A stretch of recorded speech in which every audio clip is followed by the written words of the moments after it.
Abusuya Osahin Kwame na Afenyo Alexander Markins ana Alexander Afenyo-Markins ena wabepie mu ewo British Council ha no na wobaaya enyo no nko a enenam sanso ena Ochiman Boada Nana Akufo-Addo former president wono nso aba abepie mu ha ne moto ena chese solite yiram ewura ha no na ne ekoso wa ha nyina ne se Nana Akufo-Addo a woye former president of Ghana ne nana yewura JB Dankwah ene day no barima PSC ochredakon atro nwoma afa no ho na nwoma no edin ananiti ene echoes from the Doyen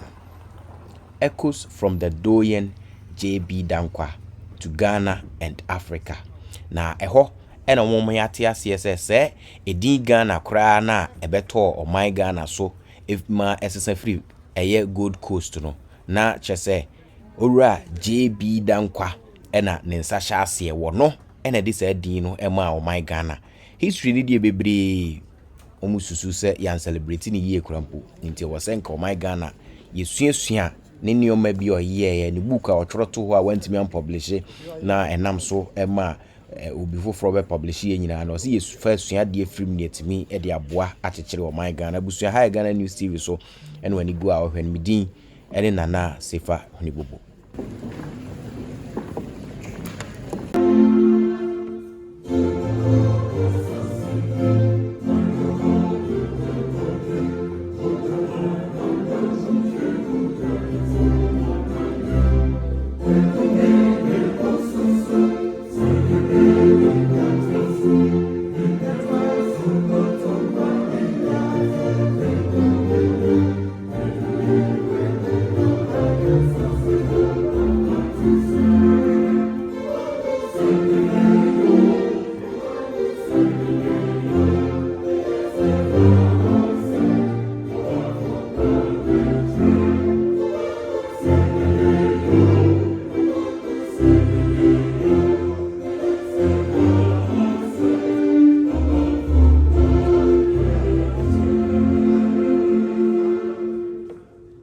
Se abusuya mesra se na ndi di kan aba ohwen ya na wa subscribe na wa share video yi e dia man bo modi anso na download LemFi so wa manone na I also send this kaba o man Ghana mu a LemFi na make am for amount download LemFi wo Canada wo USA wo Europe ba bia se also send this kaba o man Ghana mu a LemFi na make am for e dia man LemFi rate ne da form kama sanso na instant to send ya na beto nipa no mobile money account mu na unim bibi wo mo che achede sonko e sika achede who download LemFi na bo news ehemu a womo ebema osika o first news a obegbo ahemu e dey download no obema osika sanso na wo send this kan so a eno so no wombe hwesa akwan no so na news a wabo ahemu no womo ama wachede abusuan enko ne ehwe.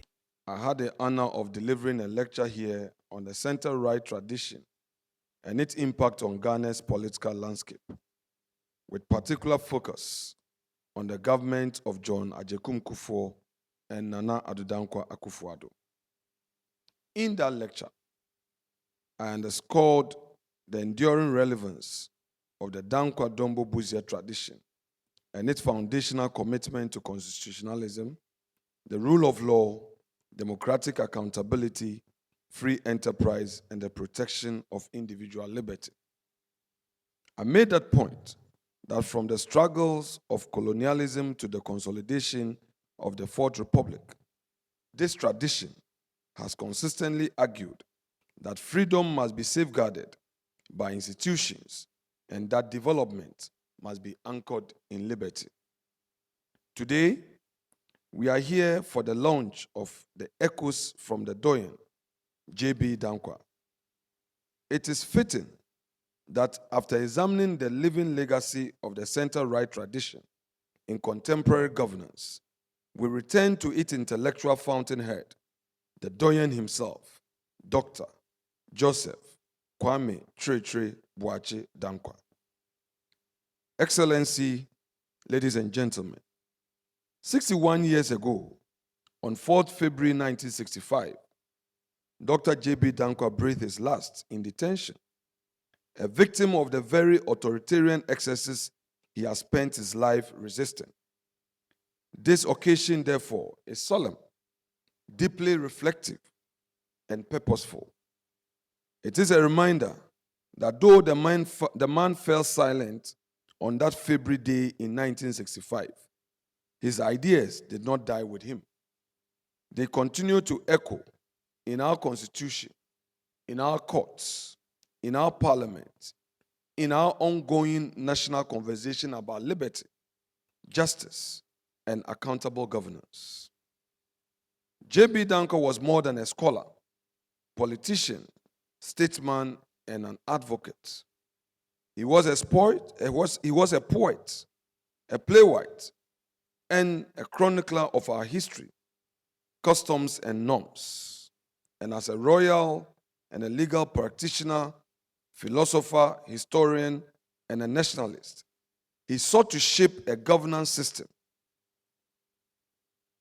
of freedom and progress that reflected the pluralistic and cultural depth of our people.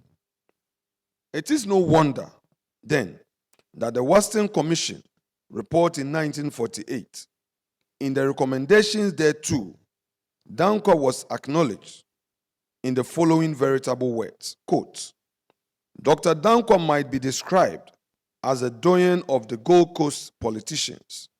He has founded or been connected with most political movements since his adolescence, end quote. We are called Ghana today because of the research and advocacy of Dr. JB Dankwah. And proud to independence, Dankwa traveled near and far to conduct extensive research on a suitable name that would reflect the history, identity, and heritage of the people of Gold Coast.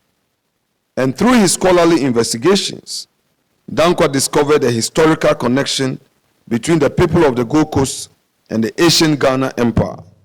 He argued that adopting the name Ghana would symbolize the strength, heritage, and continuity of the region's ancestral past, fostering a shared national identity and pride. Without doubt, Dankwa's role in the formation of the UGCC was instrumental in setting Ghana on the path to independence. Dennis Austin, in his work, Politics in Ghana, affirms Dankwa's central role in conceptualizing and organizing the UGCC, stating that the idea of a new political movement was almost certainly that of Dankwa.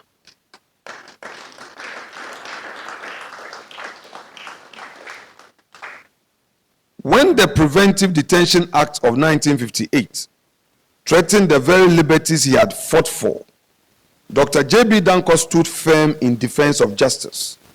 Though his challenge to the act in court failed, his moral victory paved the way for future constitutional reforms, including enshrinement of the human right and judicial independence in Ghana's post-1966 legal framework. For those of us in the new patriotic party, and particularly within the mighty minority caucus in parliament, this moment in our history carries a profound lesson. The Dankwa Dombo Buzia tradition is not one of convenience. It is one of courage. It demands firmness in defense of the rule of law, even when it is politically uncomfortable, even when it invites hostility. It was this same tradition that emboldened our party to stand resolutely in defense of judicial independence and due process in matters concerning Justice Gertrude Araba Esaba Tokonu, insisting that institutions must be protected from undue interference. We must therefore not be intimidated by threats of detention or subtle use of state power through backdoors whenever scandals or allegations of wrongdoing arise within the current government. If Dr. JB Dankwah could stand alone in the face of a Preventive Detention Act, we, who inherit his political and moral legacy, cannot afford timidity. The defense of liberty has never been easy. It has always required resolve, Our democracy will endure only if there remain men and women prepared like the Doyen himself to speak when it is safer to be silent and to stand when it is easier to sit. For decades, Dr. JB Dankwah served as legal counsel to the Efutu state, passionately defending its land and heritage. Today, although the reconciliation roundabout I built in my constituency has been demolished as part of the ongoing dualization of the Kaswa-Winneba Road, its symbolism endures far beyond concrete and steel. That monument, where Dr. JB Dankwah and Dr. Kwame Nkrumah were immortalized in a handshake, stood as a powerful metaphor for our national journey, one marked by struggle, disagreements, ideological contestation, and yet an enduring commitment to unity. Its physical absence should not be mistaken for the erasure of its meaning. Excellency, Nana Chair, distinguished guests, ladies and gentlemen, Dr. Dankwa believed that knowledge was the foundation of national progress. His tireless advocacy led to the establishment of the University of Ghana, an institution that has since become a beacon of academic excellence in Africa. And as I stand before you today, I cannot help but reflect on the weight of Dr. Dankwa's legacy. His portrait in my office is a daily reminder of courage and conscience. As a leader of the mighty few in Parliament, I draw constant inspiration from the steezy gaze of the Doyen, a reminder that leadership, especially in opposition, demands fortitude, clarity of purpose, and fidelity to principle. Dr. JB Dankwah's life is one that imposes a duty of purpose. The best way to honor him is with actions that protect the freedoms for which he lived and died. May this book launch inspire each of us to translate admiration into duty, memory into moral courage, and legacy into tangible progress. And may the echoes of Dr. Dr. Joseph Kwame Buachi Dankwa continue to challenge, uplift, and illuminate our path so that every Ghanaian can enjoy the freedom, justice, and dignity for which he lived and for which he ultimately gave his life. Long live the legacy of Dr. Joseph Kwame Buachi Dankwa. Long live freedom, justice, and enduring spirit of Ghana. Thank you so much indeed for your kind audience. So send this cafe amanoni aba Africa ha use LemFi. Say ye fear wo pese wo ntono use LemFi. Edan ya na say japade a wani da so a wo pese oto Africa ha no use LemFi. So wo send this sika ama odofo e de aboa no wo Africa ha use LemFi. Sanso e na say wo tie obi school fees ama no a use LemFi. Yenti a make kamfo LemFi ama one say utimi send this sika e fa LemFi so a e ma ni begu bank account mu sanso e na timi begu mobile money account mu. Eno achi nso no de bia LemFi e wo daily rate a e ma hu sika dodo a wo send a wo benya. LemFi e secured na wo send this sika enche na nipa a wo send ama no ne nsa aka. LemFi wo USA, Canada, UK, Italy, Germany, Ireland, Netherlands, Spain, Belgium, Portugal, and France. When the LemFi send this sika untu ahwe bomodi a dey use me code NEWS news na say ene any day they can register or LemFi so a unya bonus sanso e na use chen so a ye wo bonuses ahodo a ye de ma.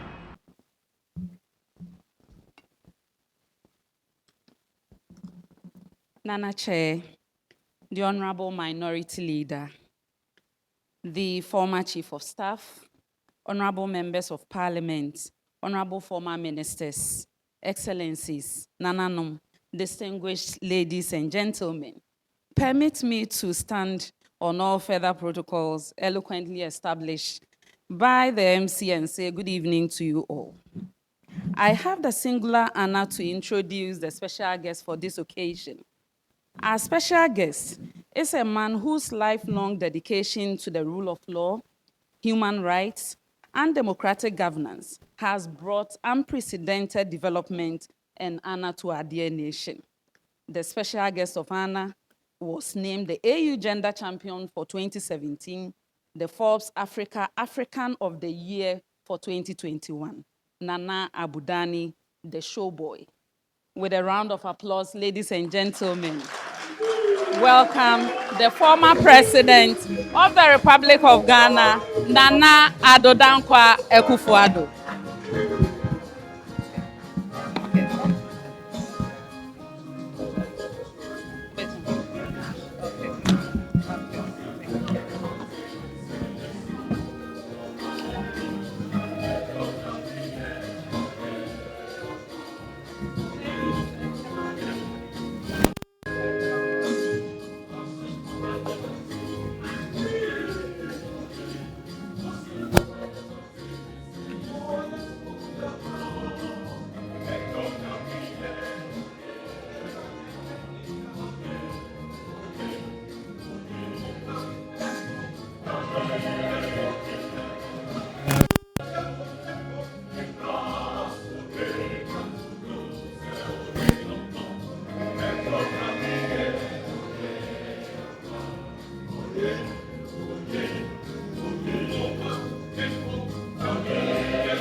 Fellow Ghanaians,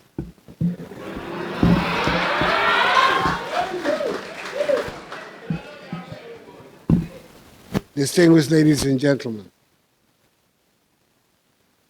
it is both a solemn honor and a deeply personal privilege for me to stand before you this evening as guest of honor at the launch of Echoes from the Doyen, JB Dankwah to Ghana and Africa. The title of this book is most apt, for echoes are not mere repetitions of sound.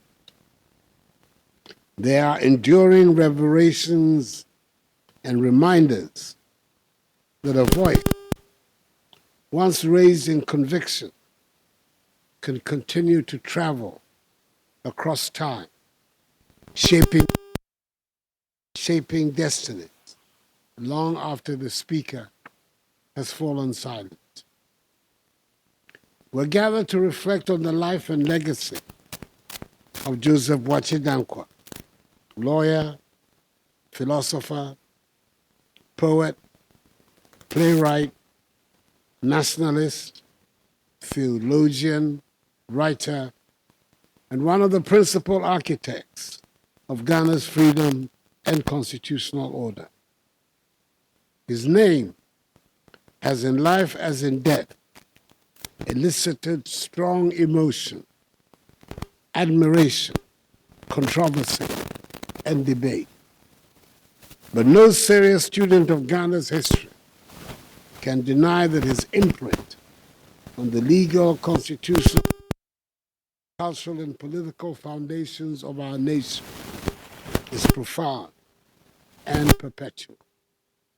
Indeed, a CPP politician, Ache Hayford, son of Dankwa's mentor, Ikra Ajiman, Joseph Ephraim Hayford, and confidant and minister of President Kwame, noted at his passing, and I quote, "Few men in our time and age have made a greater contribution to the advance of their country than that made by the late Dr. JB Dankwah. for selflessness, self-sacrifice, and devotion to duty and to an ideal, it was hard to find his equal, unquote. When Dr. Dankwa returned home from his studies in the United Kingdom, he enrolled at the bar, established free trade chambers, and immediately undertook what I consider to be one of his first acts of national service, the codification of Akan laws and customs. Through his seminal works on Akan jurisprudence, he affirmed that African societies possess coherent systems of law, morality, and governance long before colonial rule. He elevated customary law into written authority and ensured that our indigenous legal tradition would form part of the modern Ghanaian legal system. His exertion did not stop at legal scholarship. Through the Gold Coast Youth Conference, and later as the leading light of the United Gold Coast Convention, he became a central figure in the organized demand for self-government. It was he who, on that historic day of 4th August 1947 at Salt Pond, on the foundation of the United Gold Coast Convention, which initiated the struggle for Ghana's freedom, asserted that the people of the Gold Coast could no longer tolerate a system in which those who govern were not accountable to the governed.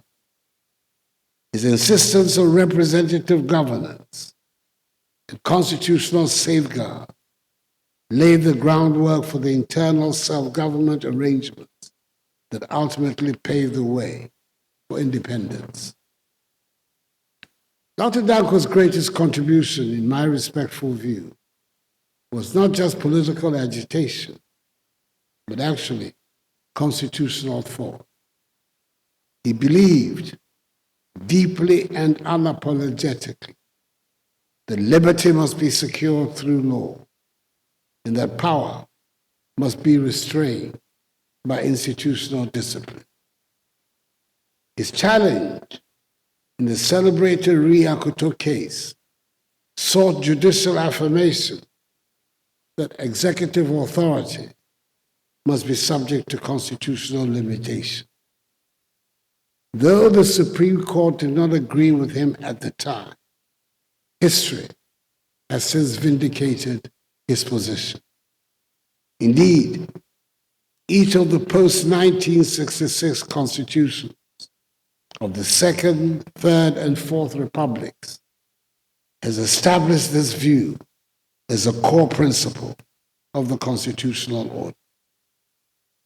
Today, under the Fourth Republic, which has provided the framework for the longest uninterrupted period of stable constitutional governance in our history, the supremacy of the Constitution and the authority of the Supreme Court stand as irrefutable pillars of our democratic order, pillars whose intellectual origin can be traced directly to his advocacy.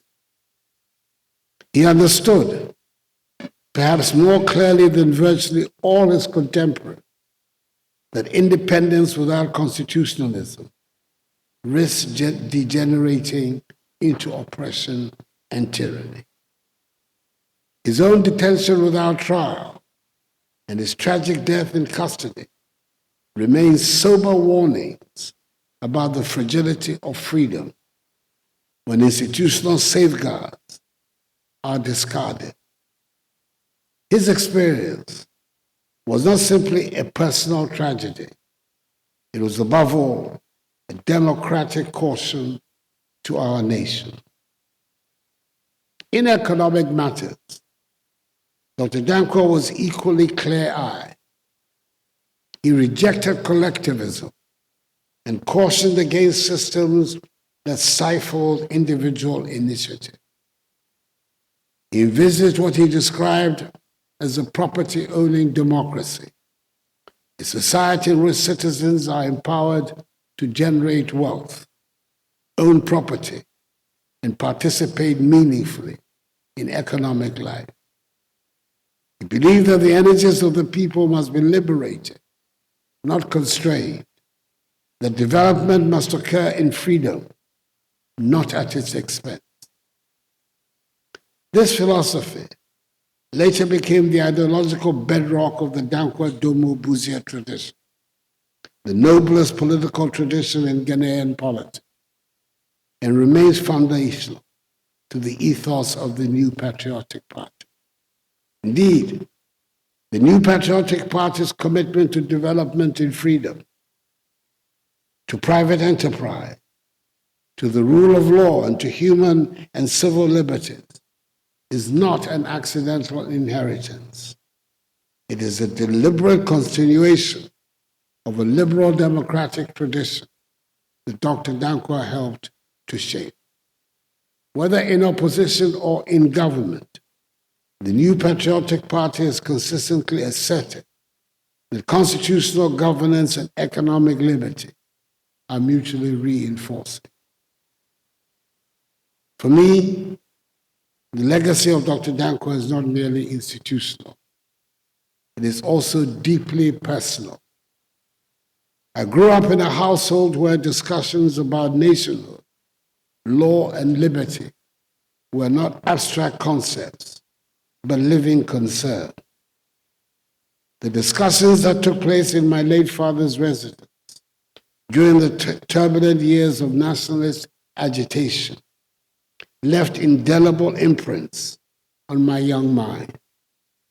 From an early age, I came to appreciate that public service must be grounded in principle, not expediency. The constitutional order is not a luxury, but a necessity, and that the pursuit of justice may demand personal sacrifice. In my own professional life at the bar, and later in public office, I have sought in my modest way to uphold the ideals he espoused: respect for constitutional order, fidelity to the rule of law, and respect for human rights, belief in the dignity of the individual, and confidence in the capacity of the Ghanaian and African to make unparalleled contributions to the growth of world civilization. His example reinforced my conviction that democratic governance must be rooted in an institution, not personality. It was he who, long before Barack Obama, underscored the importance of strong institutions, not strong personalities, for the progressive development of Ghana and Africa. But as we launch this book, we must guard against reducing Dr. Dankwa to a purely partisan symbol, even though his thoughts are basic to the ideology of the New Patriotic Party. His legacy, without doubt, transcends party line. Indeed, our constitutional development bears his strong influence in so many respects. His intellectual contributions belong to the whole nation. Dankwa gave our country the name Ghana after extensive research into the history and traditions of the people. This was a deliberate reclamation of African historical consciousness. His writings on religion, philosophy, and culture were efforts to articulate an African humanism that reconciled tradition with modernity. His journalism sought to awaken patriotic consciousness in the youth. His politics sought to entrench the principles of liberty.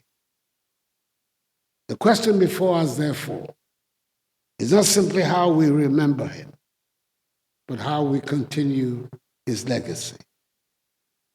We continue his legacy when we defend the independence of the judiciary, even when judgments go against us. We continue it when we protect media freedom, even when the media is unkind. We continue it when we strengthen Parliament, uphold the Constitution, and insist that no individual is above the law. We continue it when we empower our young people to think critically, to innovate boldly, and to serve patriotically. For future generations, Dr. Dankwa represents the abiding truth that ideas matter, that philosophy shapes politics, that institutions outlive individuals, and that eternal vigilance is the price of liberty. His life teaches us that political defeat does not erase intellectual triumph, and that principled struggle, even when costly, becomes a permanent part of history.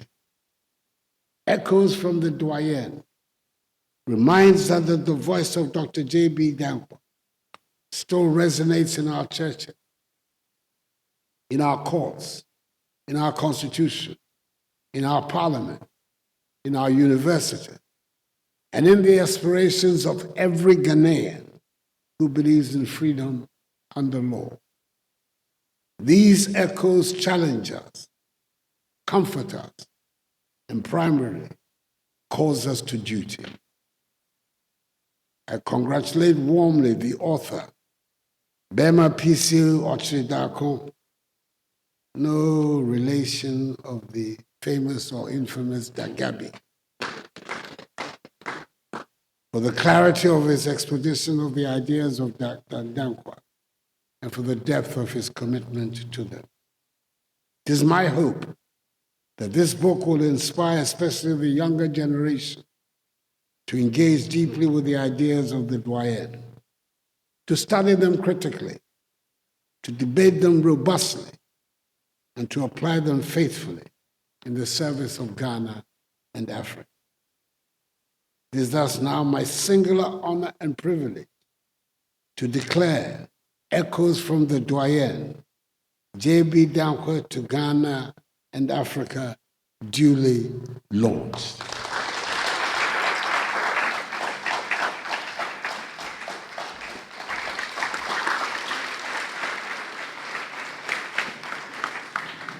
May his ideals continue to guide our nation, and may he continue to rest in perfect peace in the bosom of the Almighty until the last day of the resurrection, when we shall all meet again. I thank you for your attention.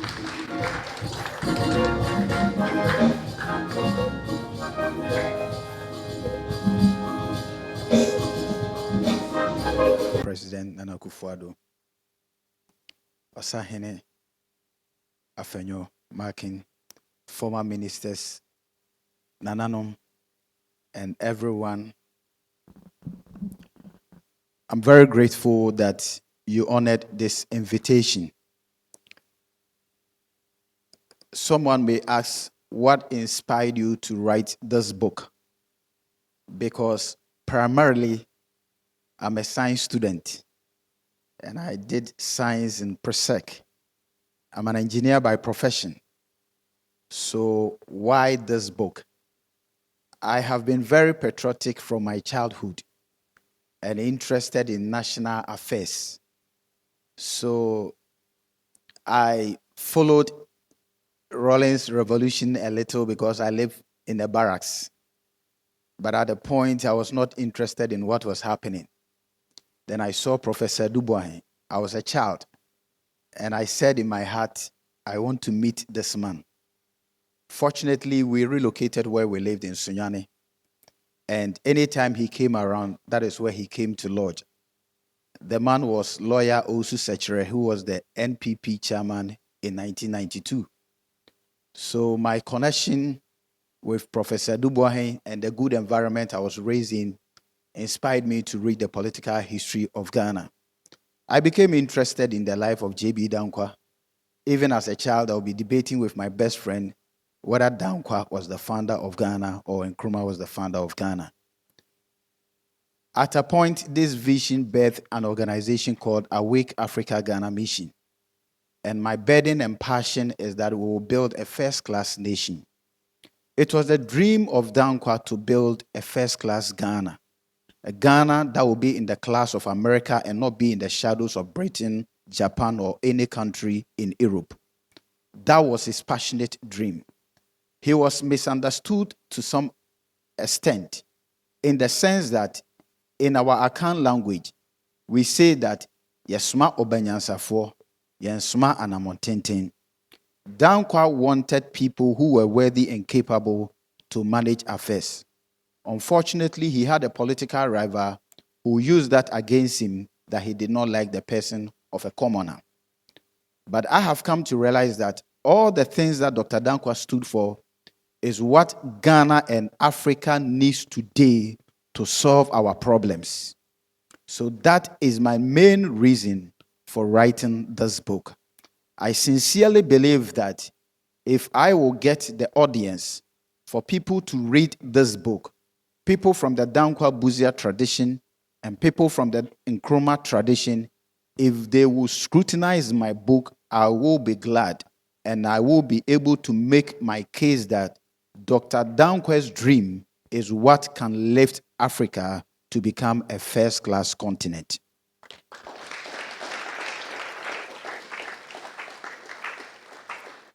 I'm so much proud of him. People ask me, are you connected to Gabi? Do you come from Chebi? Do you come from Eastern region? I say no. But maybe the connection is from Professor Dubois because he continued the work of JB Dankwah. That is a book by Dankwa called The Ghanaian Establishment, which Dr. Dankwa could not publish the book and he died in prison. It was Aduboahin who came to complete it and publish it. And maybe the spirit of Aduboahin is upon me and I'm continuing the work. What makes Dr. Dankwa special? At a time that young politicians were drifting for Western ideology and some were drifting for Eastern ideology, Dr. Dankwa was bold to tell everyone that we had a rich heritage. The chieftaincy was the custodian of our customs and values. And Dr. Dankwa made a point that we have to let the Europeans and the world know where Africa was some time ago, our rich culture which we possess. Therefore, he believed that in building the modern society of Ghana, there will be the need to add the values of chieftaincy, democracy, and modernism. He therefore built a concept called Ghanaism. It is this principle that he brought to unite the various tribes of Ghana, the Evers, the Ashantis, the Gans, the Northerners, for all of us to believe that we migrated from the Asian Ghana Empire. Many of us do not know that there were civil wars in this part of our world. But because of Dr. Dankwa's concept, he brought unity to this country. Today, we all enjoy that Ghana is a peaceful country, that Ghana is more homogeneous than Nigeria, than Togo, than many of the African countries. It is because of the legacy of Dr. Dankwa. One of the reasons why I want to re-echo this is that we are losing the good foundation Dr. Dankwa built for us. People are becoming more tribal conscious, territorial. People do not want to accept some names in their territory because it doesn't belong to their tribe. That was not what Dr. Dankwa stood for. And I believe that we have to champion our cultural values in governance. Dr. Dankwa told them that he is not in support of Western values or Eastern values. If Dr. Dankwa happens to be a property-owning democracy advocate, it is because he believed that in the ancient times, the chiefs did not control the market. The chiefs did not control prices. The chiefs gave liberty to people to trade to the best of their abilities. Therefore, he advocated that modern government should also empower individuals to have their liberty to build to their maximum potential. Today, our economy is dominated by foreign nationals. But Dr. Dankwa says that Ghana government should empower Ghanaian businessmen to own large-scale enterprise. That is what I want to see, and that is one of the reasons for this book. I believe that if we should have a company like MTN belonging to a Ghanaian, Nimont belonging to a Ghanaian, AngloGold belonging to a Ghanaian, our economic story will change. Why do I say this? This is because every year, some of these multinationals expatriate money from our country. They trade it in dollar, and that affects the strength of our currency. But if we have Ghanaians owning this money, they are not going to expatriate the money out of the country. Dr. Dankwa stood for democracy in the 30s. Now that Africa is in search of democracy, this was a man that understood the rule of law in the 30s and preaching constitutional law to the ordinary people. I believe that he is worthy to be celebrated by the United Nations, worthy to be celebrated by the AU, and that is why I am writing this book.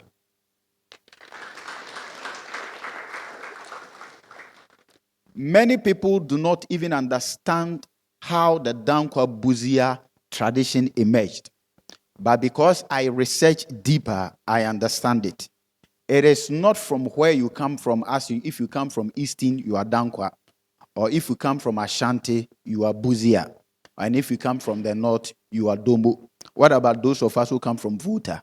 And those of us who come from Greater Accra? And those who come from Western region? It is because Dr. Dankwa realized at a point in his life that he was getting older and he would need a fresh blood, a young man, to pass the baton to, or the mantle to carry the work of politics. Let me tell you that Dr. Dankwa is the father of Ghanaian politicians. Some people will not like to hear that. Let me tell you, today you see people rushing into politics. There was a time in this country, nobody wanted to get into politics. It was JB Dankwah who knocked on the doors of intellectuals to be ready to fight for independence. At that time, politics was not attractive because nobody was going to pay you for being a politician. There is not a single known politician in this country who did not pass through the hands of Dr. Dankwa to talk about Kwame Nkrumah, to talk about Komlak Bedema, to talk about Krobodisei, to talk about K.A. Buzia. It is not by accident that he produced Nkrumah and Buzia, who are the first and second democratically elected leaders of this country.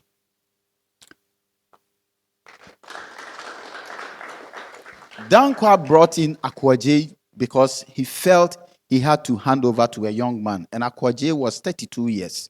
And he made him worthy to be one of the big six. He was 32 years. And Akwaje said, I have another friend who was also 38 years.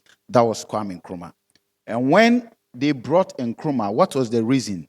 Dankwa wanted them to use their age to bring the youth on board in the national politics.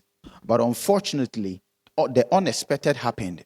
Nkrumah rather used that against him and told the youth that the elderly people don't like the youth, and he was able to carry the youth who were in their masses away. But Dankwa did not give up on the youth leadership. He discovered a young or a relatively younger person in the person of Dr. K.A. Buzia. In 1952-1953, K.A. Buzia was 39 years. What did Dankwa do? He was an academic. He was not a politician. He was a lecturer at the University of Ghana, at that time called University College. It was in Achimota. And then he introduced him to politics and then changed the name of the UGCC to Ghana Congress and publicly made it look like Buzia had formed a party.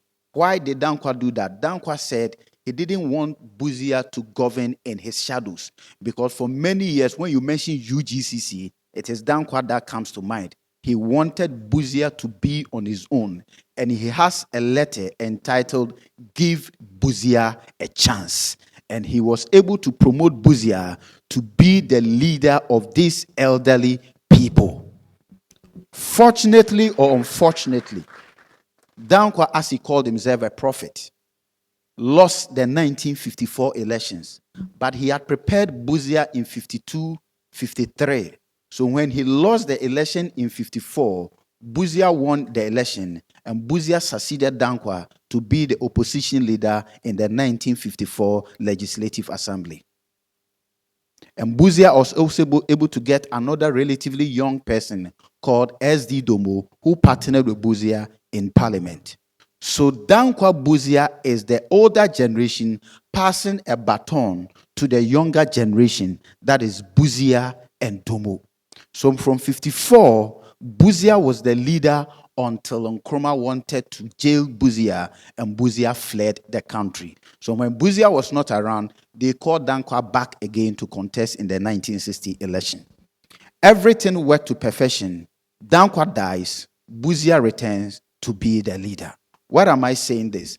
Dankwa spent most of his time at the university, lecturing, debating with them, eating with the students, and he was able to raise a lot of leaders out of this. He believed in young leaders. I am advocating that the youth must be given opportunity, or the elderly people among us must take the example of Dankwa and produce their own Buzias. Thank you.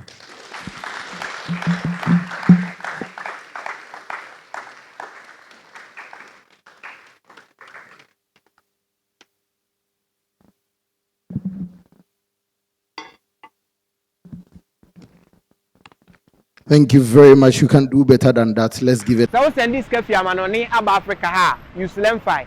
Say ye fear wo pese wo ntono. Use LemFi. E dan ya na say japade a wani da so a pese oto wa Africa ha no. Use LemFi. So wo send this sika amodofo e de aboa no wo Africa ha. Use LemFi. Sanso e na say wo tie obi school fees ama no a. Use LemFi. Nyenti a me kanfo LemFi ama one say utimi send this sika e fa LemFi so a e ma ni begu bank account mu. Sanso e na timi begu mobile money account mu. And when you so they be a LemFi or daily rate, a more who see Kadua or Sandia, Ubenya. LemFi air secured. Now send this car and check Lenny Power send their manono, Nensaka. LemFi will USA, Canada, UK, Italy, Germany, Ireland, Netherlands, Spain, Belgium, Portugal, and France. What the LemFi send this car? Unchiare. Bombardier they used to be code NEWS News. Now say any day they can register or LemFi swap. Unya bonus sanso and now use chance wa ye wo bonuses ahodo a ye de ma Menu makwekwe sa sempa kania. Se menam na meti asempa no ma mo amane a na ma no keka me. Anyem bia what ANS Trading Agency Limited nka. Se wo ka se door to door for no de na e watwa. E sense wo bia ne wa wo say won was door to door business nim. Wo nyoma wo UK a wo de kwa Ghana. Ana se Germany a wo de kwa Ghana. 3 to 5 weeks e be kwa kodu nipa ne puna no say try. Na de mo demo sronko wo se adwuma de we mu ne se wo mo bo no. E da form say boko. ANS Trading Agency Limited. E wo air freight special service. And on nyoma ne ye de be fa plane. Entintempa na akwa Obetima for South Africa, we also the new free Ghana, Aqua UK, and Germany. FAGG them, which are also in a year, I mean drop a bomb. ANS Trading Agency Limited pay, and a 40-footer, any 20-footer container. FA UK, Edico Ghana, and Germany, Edico Ghana. Oma Manuel Mayemre, import to, export to, them there for you. Omo Ghana Namani, 0249 170 423. UK has over Freya 0790 802 7527. Germany 09173 771 2733. Ubenya ANS Trading Agency Limited. Our West Croydon ANS Trading Agency Limited. Quantum Brantem. Wana beboya baso. Maybe next time in your fill up from the bebro.